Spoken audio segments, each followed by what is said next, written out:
I'm Aislinn Green, and this is Unpacked, the podcast that unpacks one tricky topic in travel each week. And today we are checking into the world of hotels. And I promise that is our only hotel pun. For today's episode, I talked with Jennifer Flowers. She's Afar's senior deputy editor and our resident hotel obsessive. She oversees all our hotel coverage. And as you'll hear shortly, Jen has a very special, very surprising history with hotels. It's such a good story.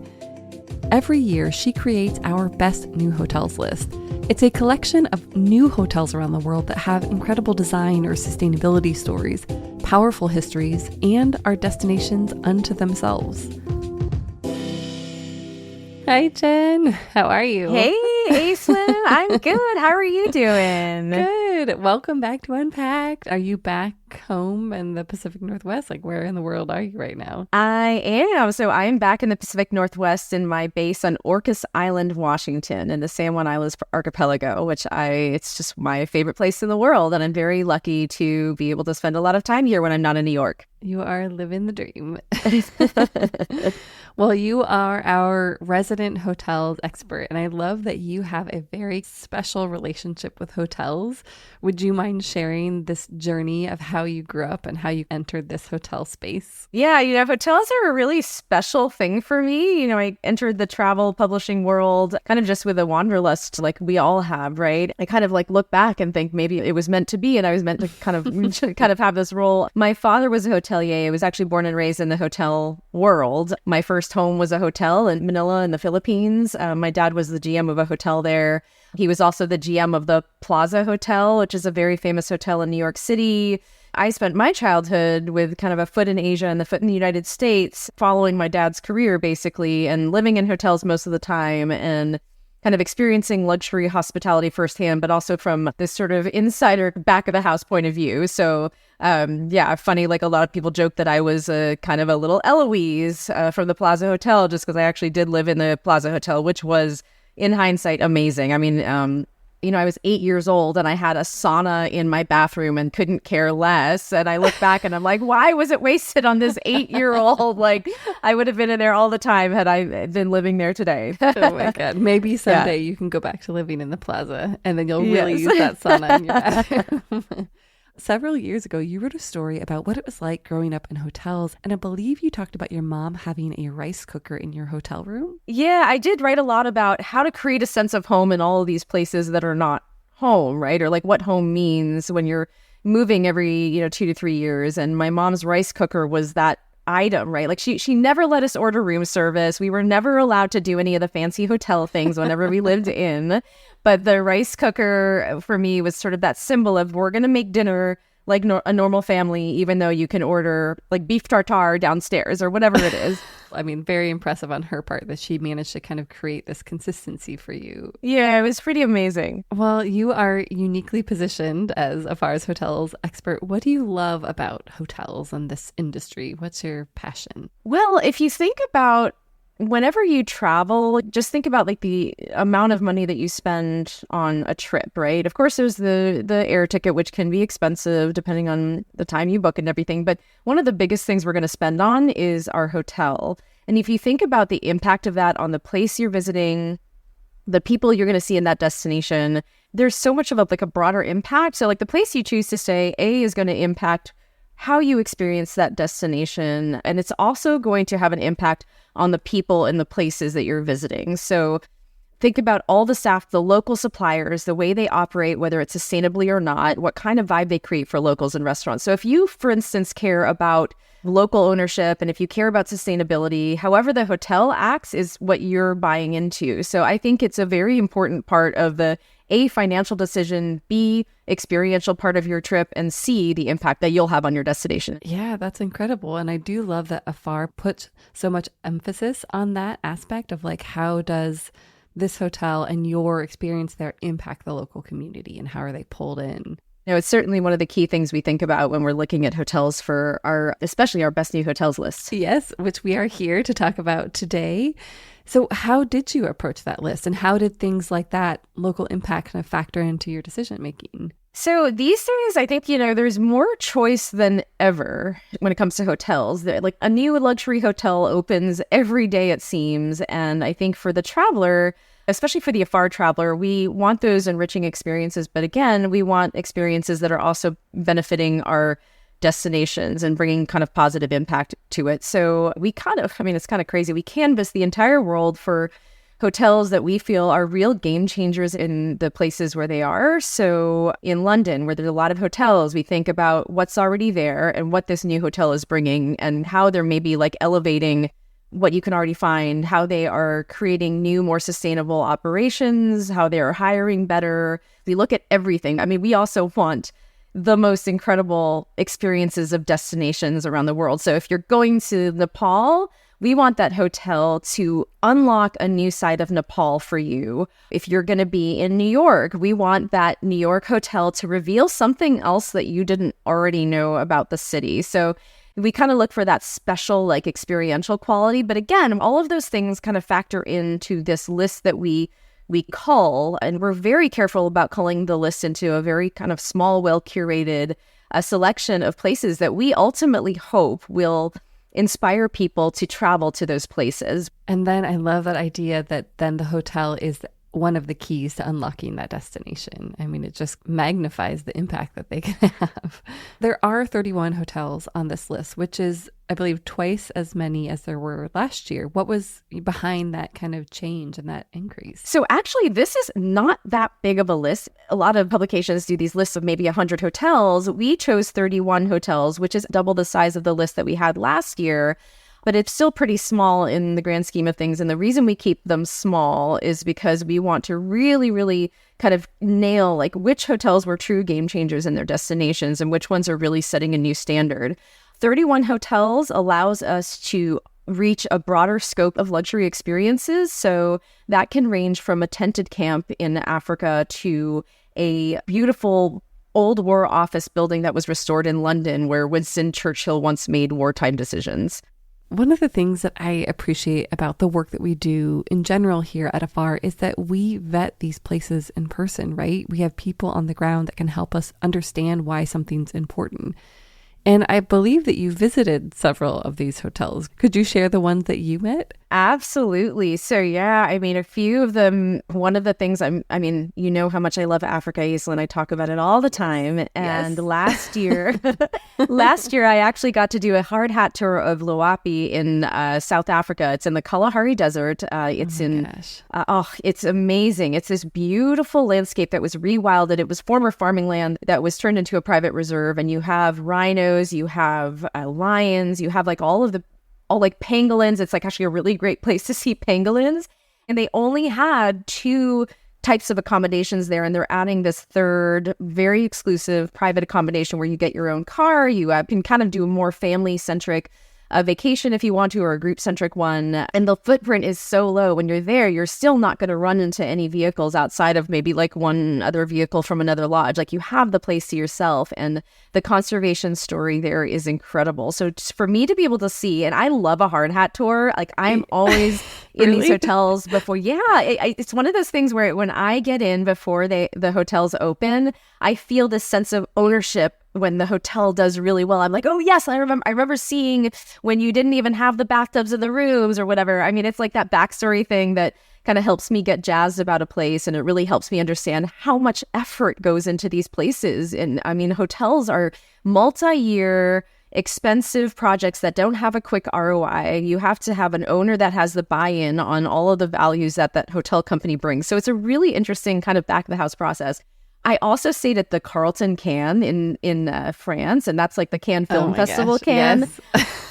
The Carlton was one of those still, it's got this beautiful kind of really ornate exterior. A lot of celebrities have stayed there, and it's had this reinvention that you would not believe. It's so incredible. It's got all the trappings of kind of modern luxury. Like you feel like you're part of history, but you also feel you're getting taken care of in a contemporary way. And I just remember like one small tweak in a room configuration can change everything. So the Carlton Cannes has these beautiful views out to the sea, like from the windows with these like wrought iron balconies. And they now have this chase lounge that sits right in front of that view. There's like no mistake that is the most important part of your guest room experience, is to take all of that in. Like, I can't think of a better way to experience Cannes. Like, it just unlocked the destination and the magic of it for me. It was like looking at a postcard. It was so beautiful.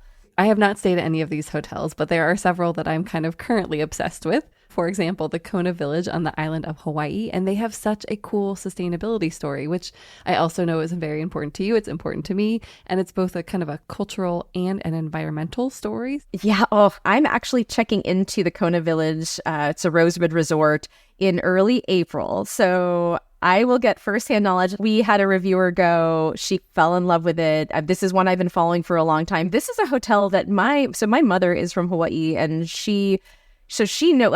is a hotel that was an icon since the 60s. Like, everyone knows Kona Village. It's on the island of Hawaii. It's all about swaying palms, and it's like right by these blue waters of a bay. I mean, the setting could not be more magical. There are even like ancient petroglyph fields nearby and everything. It's pretty incredible. So sadly, a tsunami destroyed the resort in 2011. It was really, really tragic. And Rosewood Hotels came in to do a reimagination and a renovation of the property. The thing that they did, which I love, is they brought in a cultural community composed of Hawaii Island residents and honored elders who could really take ownership in terms of what that hotel hospitality experience would be like and how that hotel would interact with the destination. So it was really incredible to see Rosewood step up and say, like, we're not just going to reimagine this and put new bells and whistles on it. We really want to create an experience that feels good to locals as much as it does to people who are coming to visit.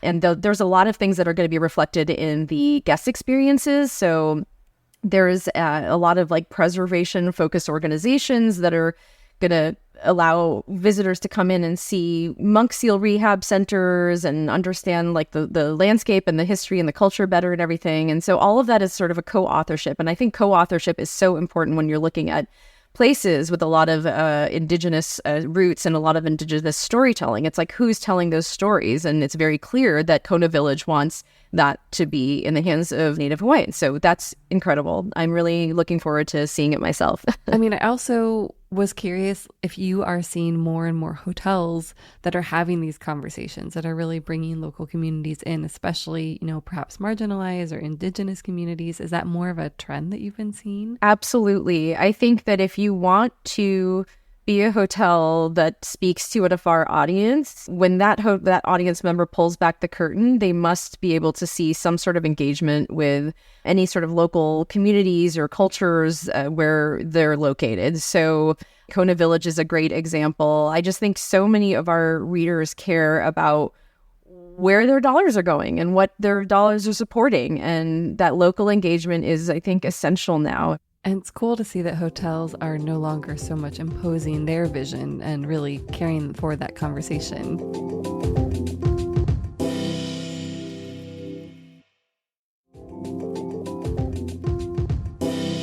Well, you mentioned Nepal earlier, and I also am obsessed with the new Shinta Mani Mustang there. Why is it so unique? There's so many things about this hotel. So the person behind it is Bill Bensley. He's a designer and architect. He's based in Bangkok. I've met him a couple of times. He's a really awesome, like, out there guy.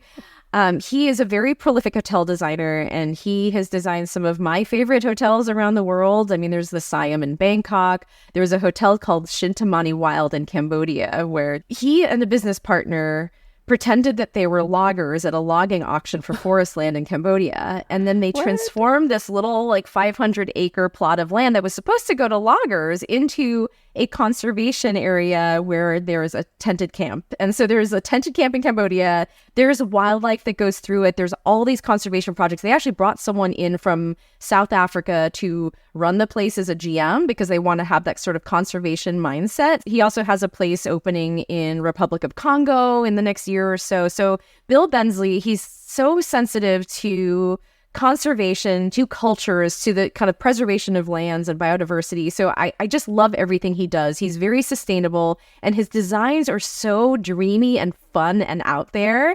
So when I heard that he was opening in Mustang, Nepal, which is in this very kind of less visited area of Nepal, there isn't a lot of luxury there. I stopped in my tracks and absolutely could not wait to hear what this would be like. A few writers have been through and we sent a reviewer, and it sounds incredible. It's sitting at 9,200 feet on this like rocky mountainside. There are these like suites that are furnished with all this beautiful kind of Himalayan inspired interiors and architecture. It's just all Bill Bensley. It's very responsible and sustainable. They have a lot of connections to local communities, which I really love. And it brings a new level of luxury to a place that doesn't have a lot of foot traffic yet. So it'll bring a new audience, I think, to that area. How cool. Is this on your horizon as a personal visit? Oh my goodness. As soon as I can get to Nepal, this will be my first stop. I just can't wait to experience the region through the lens of Bill Bensley and all of the local stakeholders he brought in. I mean, I have mad respect for anyone who would go in pretending to be a logger and then flip it around and make a conservation project. Like, you got to follow somebody like that. I know. When I heard that, I was like, you've got my vote, Bill Bensley. Yes. Anytime you open a hotel. Yeah. And watch for that Republic of Congo one. Keep an eye out for that because it's going to be another big game changer for that region. I was really impressed by the restoration of the Raffles London at the OO. Is this one of the most historical places on the list? Because it kind of read that way to me. Oh my goodness, absolutely. Last year, I visited the hotel, as I like to do, on a hard hat tour before it opened. Yeah. The hard hat tour took 3 hours. Because and that's unusual? It is unusual. Okay. Usually a hard hat tour, you kind of like pop through a couple of rooms, you see the dining spaces, you see the spa and everything. But there is so much history in this building and so much to say that it took, and it's so huge. I mean, so the OO stands for Old War Office. It's where Winston Churchill presided. Lawrence of Arabia worked here. MI 15 and 16 were both kind of born here. The building cameos in 5 James Bond pics, which is crazy. Dang, So there's 120 guest rooms, and there are residences too. The owners are the Hinduja family. They're one of the most affluent families in the UK.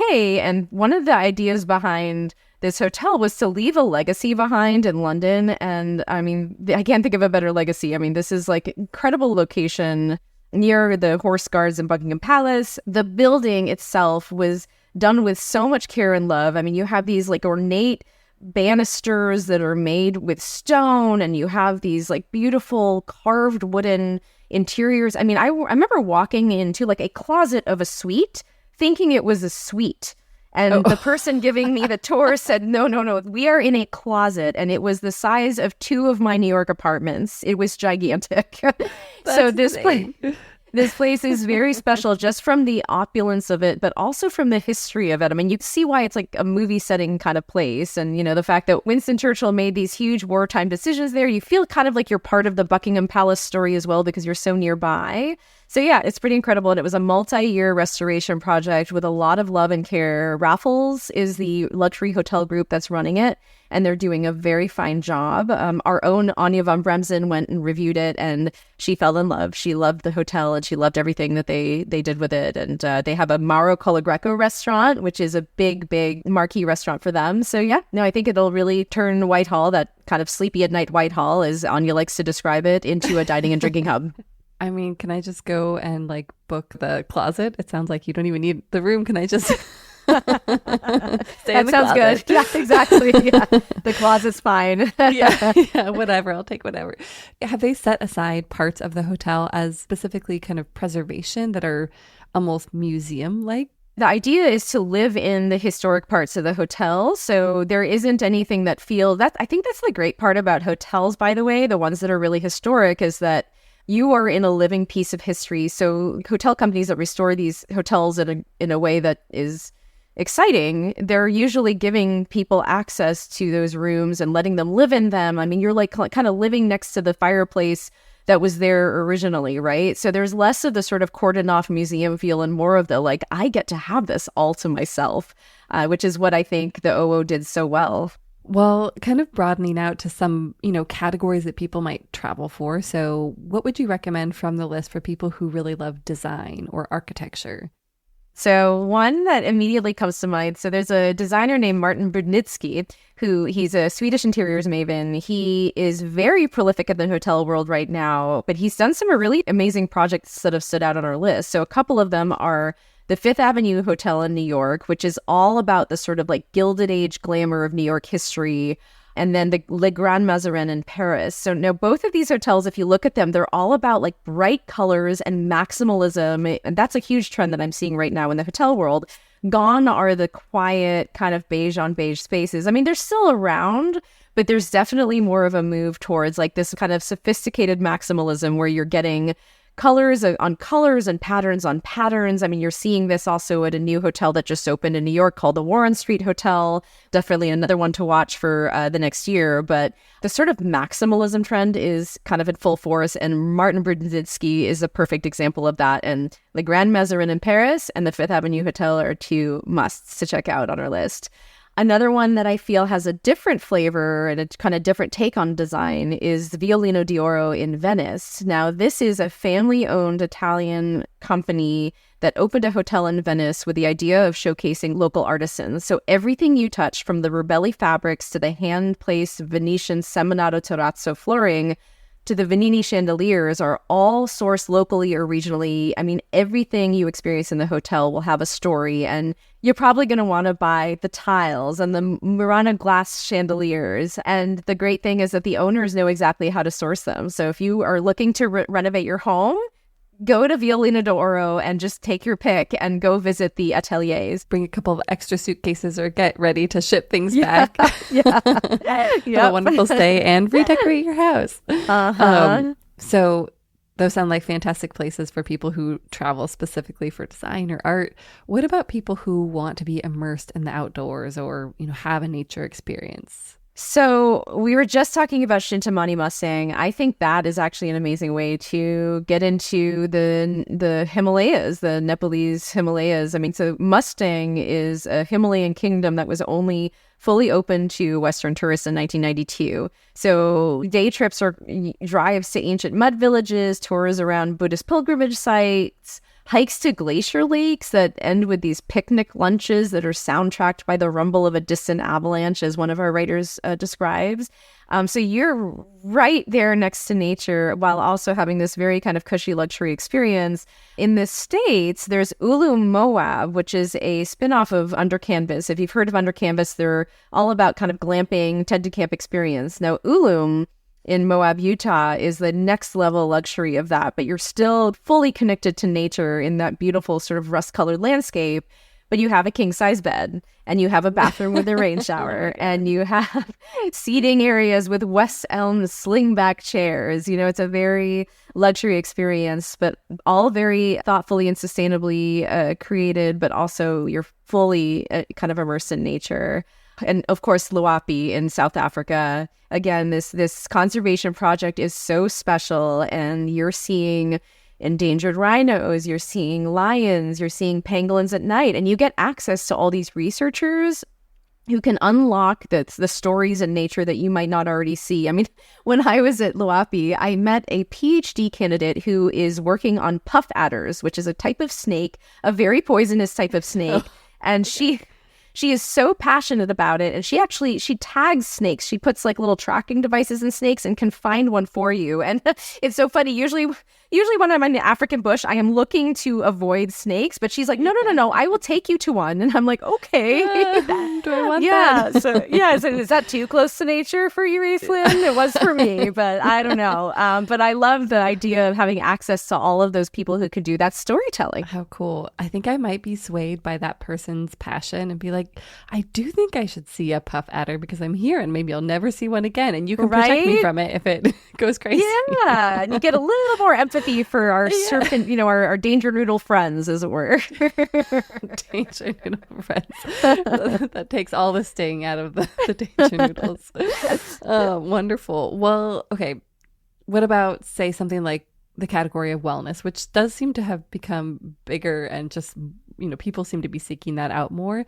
So if I were to seek it out, I would want to go to the Six Senses in India because, wow, that just sounds incredible. Is that one of the places that you would recommend? You are spot on the wellness trends. And Six Senses Vana is like the perfect example of this. So it's what's interesting right now. So you have destination spas, which are spas first and then hospitality experiences second. right? So you're not there for the hotel room and then a spa treatment. You're there for the well-being experience. And I'm seeing the line kind of blurring between the two a lot. And Six Senses Vana is a good example of that. So it was actually the kind of passion project of an owner who spent many years creating a wellness experience that was not just Ayurveda, but it was rooted in like global well-being practices, Chinese medicine, etc. And so he was running it for a couple of years, and then he partnered with Six Senses, which is kind of globally synonymous with like luxury and well-being and kind of deeper dives into well-being if you're going to a resort, but not in the way where you have to sacrifice everything. So you can still have a glass of wine with your detox experience. You can kind of dial it up and dial it back. So Six Senses and Vana partnered up, and now Six Senses is managing the property and bringing a little bit more of its Six Senses ethos to it, while also maintaining all of the amazing principles that the original owner, the current owner, created. So it kind of encourages someone who's like a little bit more inquisitive about what it means to have a well-being experience. I mean, there are a couple of things that are a little bit more kind of destination spa than hotel. So for example, cell phones are banned in public spaces. Everyone wears white pajamas that the property provides. So there's definitely that feeling, you're there with intention for sure, but it's also got that Six Senses ethos where you're also there to enjoy the region in the scenic foothills of the Himalayas. You talk about how hotels are destinations unto themselves sometimes.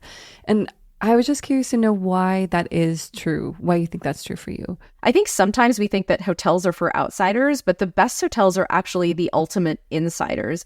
They often help tell stories of the people and places where they're located. So when you're sleeping in the Violino in Venice, you're surrounded by the work of local artisans. When you're staying at the Riyadh Rosemary in Marrakesh, you are immersed in that beautiful Riyadh culture in the middle of the Medina. So I definitely think that when you check into a hotel, it can actually be the destination. There's also just, where is that hotel? Like, is it in a place that you couldn't otherwise visit if there wasn't a hotel? I mean, one special one on our list is Southern Ocean Lodge that was actually a victim of the wildfires in Australia a few years ago. And they've just reopened after a painstaking renovation with more sustainability and more just kind of incredible ways for people to experience their landscapes. But like, it is one of the only places of that kind of level to stay on Kangaroo Island in Australia. And it's a really special place with, wild kangaroos and like all the, it sounds so incredible.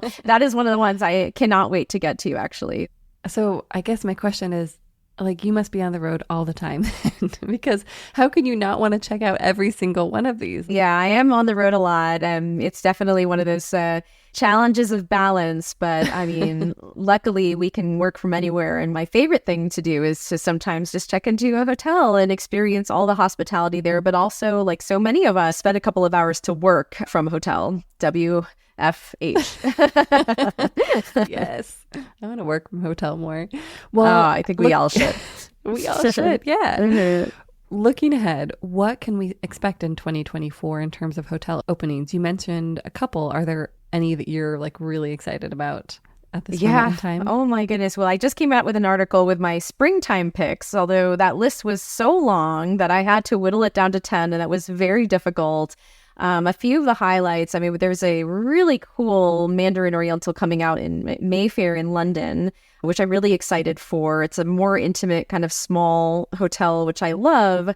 And then also in London, there's the Emery Hotel, which comes from the Maybourne Group, which is one of London's most exciting. They have Claridge's, they have the Berkeley, they have the Connaught. Their hotel collection in London is already really respected and historic and admired and everything. And I cannot wait to see the Emery. It's supposed to be attached through like a sky bridge to the Berkeley Hotel, which a lot of people know if they know London. And it's going to be really special. It's going to be very much for the person who doesn't want to be seen, who wants to be more kind of like off the beaten path. It's going to be incredible. I'm really excited about those. There's also a Soneva Secret opening up in the Maldives. So Soneva was created by a really visionary guy named Sonu Shivdasani, and he's all about well-being and sustainability.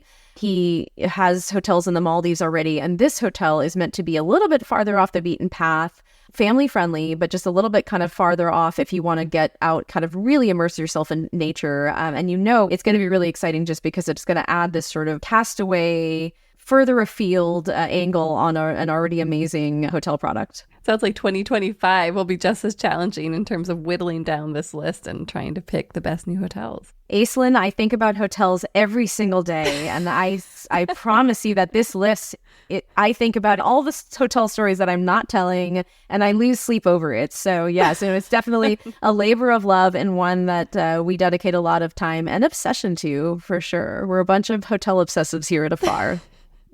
Well, thank you for sharing your passion and your obsessions with us. I really appreciate it. Thanks, Aislinn. It's always a pleasure to talk to you. Do you have a new hotel that you're dying to check out? Because I know I have a few. I will link to the full list of 31 hotels in the show notes, but you can also go to afar.com/list. If you're a tactile person, though, you can explore the full list in our hospitality issue, which is out on newsstands now. And to travel with Jen as she investigates the hotels you just heard about, follow her on Instagram at Jennifer Lee Flowers. I'll link to all of her social handles in the show notes as well. We'll see you next week. Ready for more unpacking? Visit afar.com and be sure to follow us on Instagram and X. We are at Afar Media. If you enjoyed today's exploration, I hope you'll come back for more great stories. Subscribing always makes that easy. And be sure to rate and review the show on your favorite podcast platforms. It helps other travelers find it. And if you ever want to ask a question or suggest a topic for coverage, you can reach out to us at afar.com/feedback or email us at unpacked@afar.com. This has been Unpacked, a production of Afar Media. The podcast is produced by Aislinn Green and Nikki Galteland. Music composition by Chris Collin. And remember, the world is complicated. We're here to help you unpack it.